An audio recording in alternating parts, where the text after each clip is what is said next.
Dr. Michael Hoeman, I guess. Hi.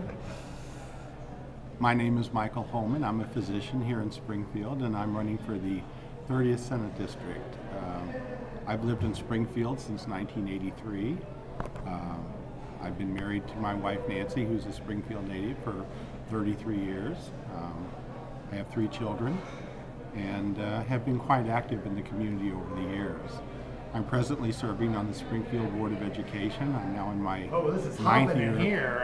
I'm in my 9th year of service, and have decided to pursue my public service further by running for the Senate.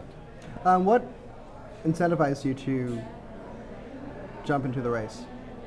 Well, working on the school board and also with my work as a physician, I've seen how the decisions that are made in Jefferson City impact our daily lives, how they impact the way that I practice medicine, they impact the way that I take care of my patients, they impact the care that my patients receive, they impact education profoundly. I see that the decisions made in Jefferson City affect the children and the way that we're able to deliver education. I also see from a business standpoint how the state affects economic development throughout the state, and especially in this area of the state.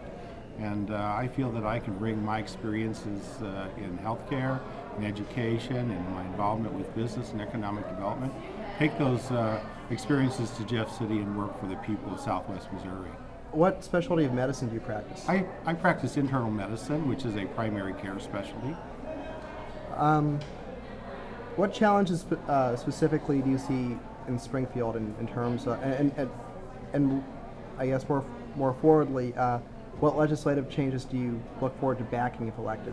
I think one of the challenges that we face in Springfield is that what we're seeing in Springfield is we're seeing a widening of the gap between the wealthy and the poor. Poverty is a problem in Springfield that doesn't always come to the fore, but I think needs to be discussed. And what I would like to see from a legislative standpoint is I would like to see us support as a state good educational opportunities for our kids, not just K through 12, but also preschool, pre-K, and also higher education. I think we need to make education a priority in this state. Also, I think economic development is important. Southwest Missouri has been a driver in economic development in the state over the past several years, despite the down economy. But a lot of the good, high-quality, high-paying jobs that we had before have left and are not coming back. And I think we need to, for this area, look at getting good, high-quality, 21st century jobs in this area to support our families. Speaking of which, didn't the Missouri curators hold their last meeting here, or come down here to visit? I'm sure you heard about that. I don't recall. I don't know. Sounds good. Anything else you'd like to add? Is anyone running against you? Are you unopposed at this point? At this point, I do not have primary opposition. I will have general election opposition. Bob Dixon, who's currently a state representative, will be my opposition in the general election in November. What challenges have you found in terms of running an election or running for election? And I mean, I'm talking more on the logistical and the, you know. Okay, I think the biggest challenges for me personally are to continue my practice of medicine, which is a very demanding profession, and balancing that with my community service on the school board, and then still running a campaign. So the logistics of doing that, I think, has been very challenging. In terms of outreach to voters in Springfield, what would you say?